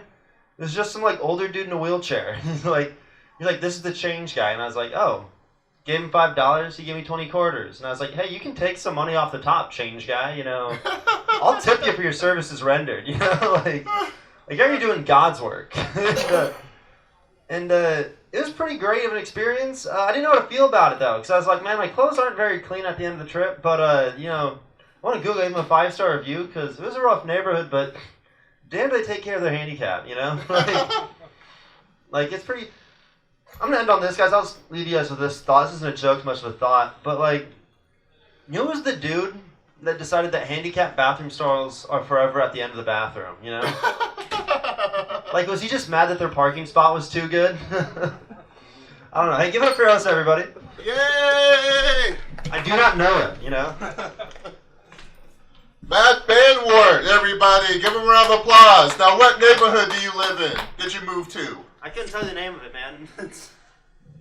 All right, because when I first moved to Chicago, I was told to live off of Halstead, so I ended up on 63rd and Halstead. That is not Boys Town. That's so not Boys Town. Now, my boyfriend and I, we currently live in Albany Park. That's the neighborhood with the Admiral Theater and other working girls. See, I'm led to believe you're like my friend who visited from like Wheat Ridge, Colorado, and he visited me in Edgewater, and like he thought the woman at the Jewel Osco kind of looked a little surly, and he was horrified about my bad neighborhood in Edgewater off the Berwyn Red Line stop. Yes. All right, our next comedian, I don't know where he's from. Give a round of applause for David Louise. Thank you. What up, Shakers? Thanks for sticking with it, huh? Yay! Yeah. This is weird, though, right? I've never done comedy for a radio audience, you know, and also people, you know. I feel like I could just talk to the radio audience. Just for the people listening, I am taller than 5'8", all right? It's pretty. I am super tall. There are two very, you clap it up for these two in the front, the nicest dressed people I've seen. You're in church clothes and everyone here hasn't had more style since high school. You know, like we haven't changed anything. I won't say what the races are, but I am wearing a windbreaker, all right? I look like a Little League coach. I don't really want to tell jokes. I just want to talk to you guys. It's weird to bomb in two mediums, you know? Are you going to edit laughter in, Thomas? This is wild. For the people listening at home, one of the people I complimented about their clothes just got up to leave. I just want them to know you're good. You have seen 30 people. You are a saint, and God bless you. Thank you for coming out. We'll do one. I have a bro friend, we know bros. He had a gender reveal party recently. He called it a man shower, which is gross, right? Ugh, a man shower? He's like, "Yo, bro, you gonna come to my man shower?" It's like, that just sounds like dudes peeing on me. No, I'm not gonna. I am gonna miss that. Good luck with everything. I don't want kids. I don't even like being called daddy during sex. I don't like that at all. Because she's like, "Yeah, daddy." It's like, I'm not your dad. She's like, "Okay, fine, Dave." It's like, well, now I feel like I'm your stepdad. How did this get worse? Please have the laughs. Thomas to put in there. Every time no one laughs, I'm going to pretend the empty popcorn bowls are just dying over there. Oh my God, I had a lot. It was my dinner. I paid for parking. Guys, I'm in a long distance relationship. Clap it up if you've ever done a long distance relationship before. Keep clapping if it worked. So it never works. So this is, I am wasting my time. She watches a lot of trash TV. So I watch a lot of trash TV. I'll say her favorite show is, whoa, those women should not be friends. That is her favorite show. It's just the Bravo. Like two women yelling at each other at a garden party. That's the Bravo channel. And it sounds like it's the only channel that's just cheering them on. It's just like, yeah, slap her face, Bravo. It's like, whoa, this is weird. You like this. Also, it's always in like Beverly Hills or New York. It's never like, it's the Real Housewives of Mississippi. That show's just called Cops, So that show, I don't know. We all binge watch shows. I don't want to do this joke. It's, you know what it is? I'll just do things that I want to talk about. Doesn't it feel like we make up problems in this country? Yes. Right? Like, has anyone here ever used a third world bathroom before? Right? It's miserable. It's miserable. You get in and you get out. You know what never crossed my mind? Gender. I was never, it never happened once. It's just, I just feel bad for everybody that has to use this. It taught me empathy, Now we're blaming gun violence on video games. Like the 90s are back. This is so, I think they should be more violent. Tetris has no violence in it. I feel like Tetris is Donald Trump's favorite game because it's Russian and it's the only one where you just build a wall, He's bad at Tetris. What else is there? How deep do we go politically? Does it really matter? A lot of, I went home, my parents just retired, something I'll never do. I'm really happy for them. My dad mowed the lawn 3 times while I was there and smoked cigars like he's the Pablo Escobar of lawn care. And my mom's at the age where she's a witch now. And it's pretty weird. She's in the CBD oil. Is there enough of that in the world for forever? Are we done? Can we be done with that? She wants to sell it. She wants to sell CBD oil and weed. It's weird when my friends' career ambitions and my mom's career ambitions are starting to collide. It's like, we can't sell weed, Mom. Get a job, I don't know how I feel about people my parents' age getting legal weed. Because every time I smoked it as a kid, I was paranoid. I was like, they're going to get me. I felt so guilty. And now they get weed guilt-free. I had to go through the DARE program, after school stuff, and you get weed guilt-free. No, you buy it in a Home Depot parking lot like the rest of us, okay? I remember when I was 18 years old, I was taking out my car, putting handcuffs on the side of the road because a cop found a sandwich bag in my car that actually had a sandwich in it. He was like, this smells kind of funny. I was like, there was a tuna fish sandwich, like I'm yelling tuna fish in cuffs on a tuna fish sandwich. He's like, we're going to test this bag for PCP and LSD. I was like, whoa. My mom made me that sandwich. So those are her drugs. They found trace amounts of PB&J. And now that guy next year is going to own like a dispensary in Chicago called like Sheriff's Kush Castle or something ridiculous. It's nonsense and we shouldn't have done it. All right, I'm David Lewis. Thanks a lot. Yay! David Lewis, everybody! Are we ready for our headliner? One comedian, he drove all the way from Winnetka, Waukegan. Waukegan, give a round of applause for James McKinley!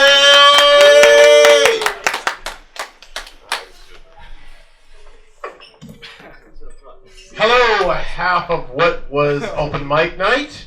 Hi! The remaining fossil of it. It's weird. I have that luck. I don't get it.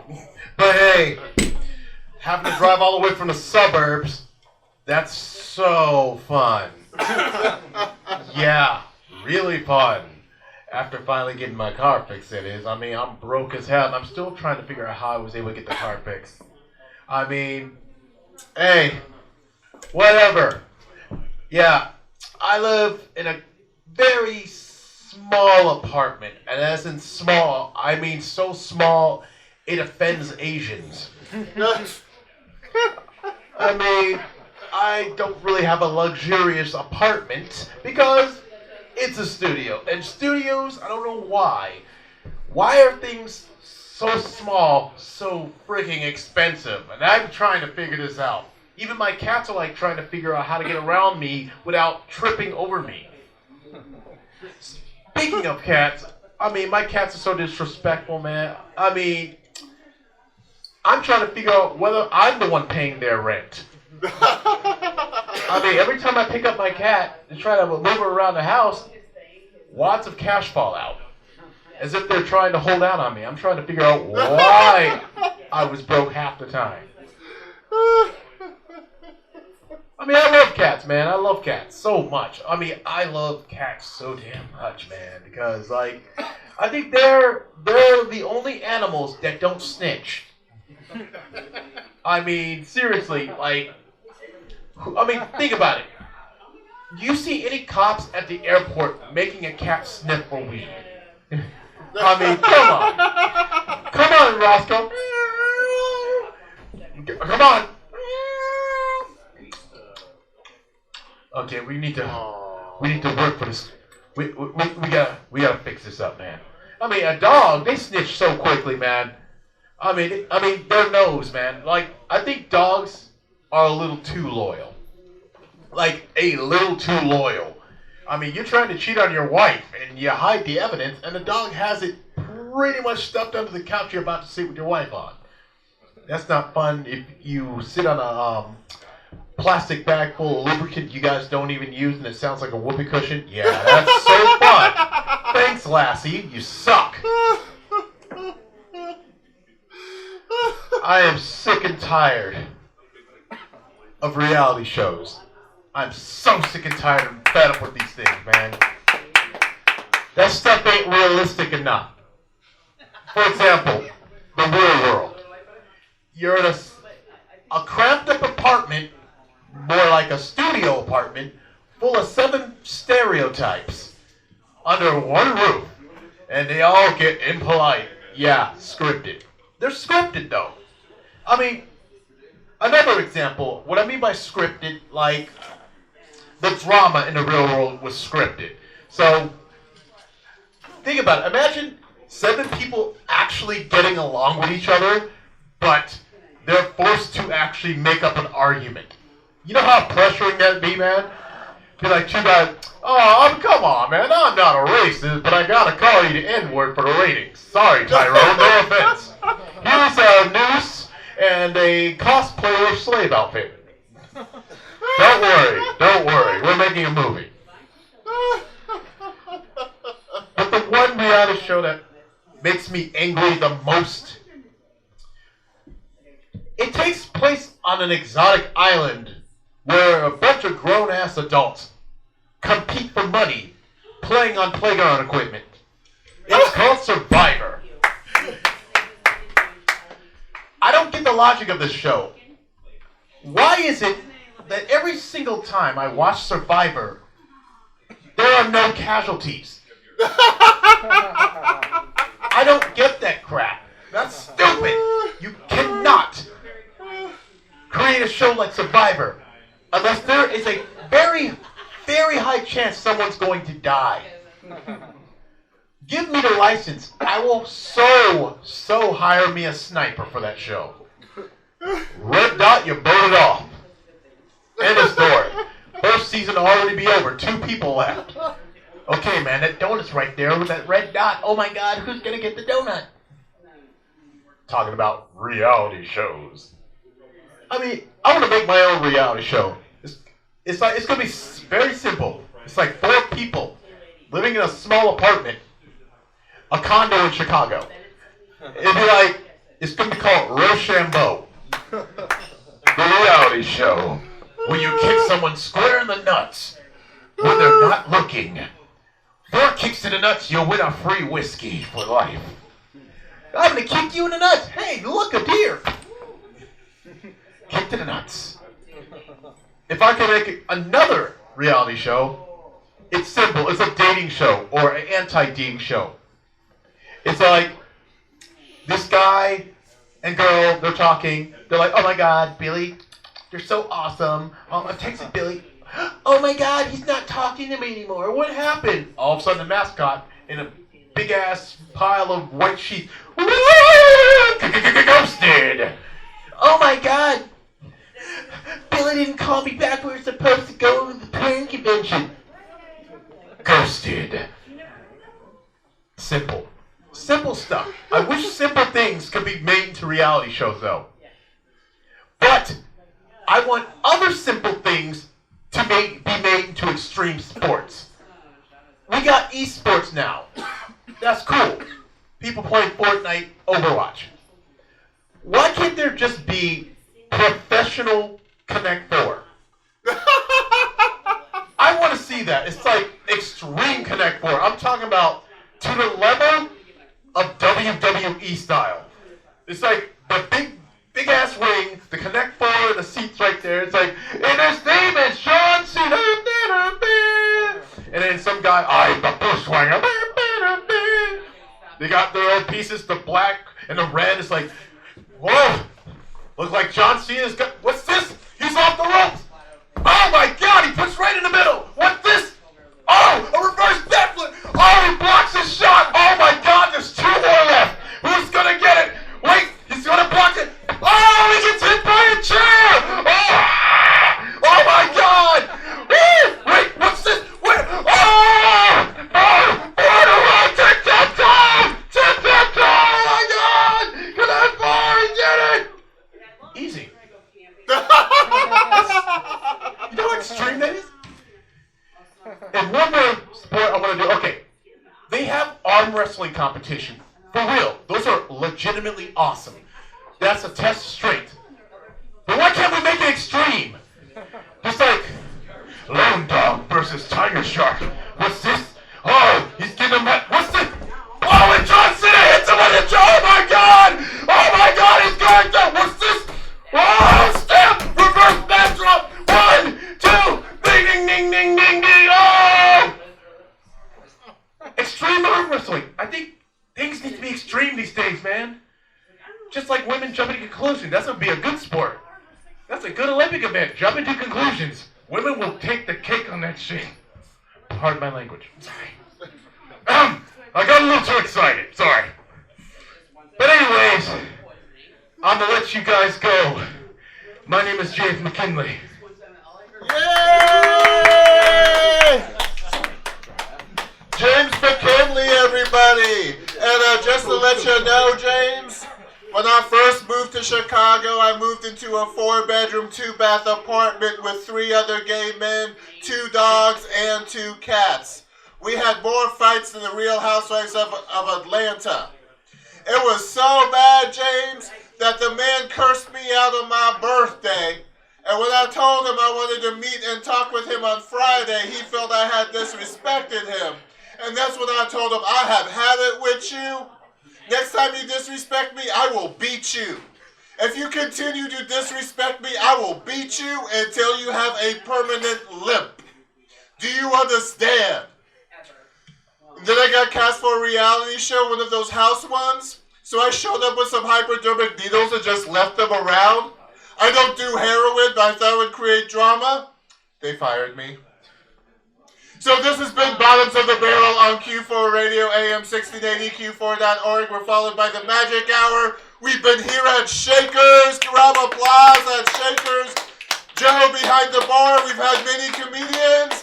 You'll see us on YouTube. Magic Hour is next. And next time you leave your house, be a decent person. Bye.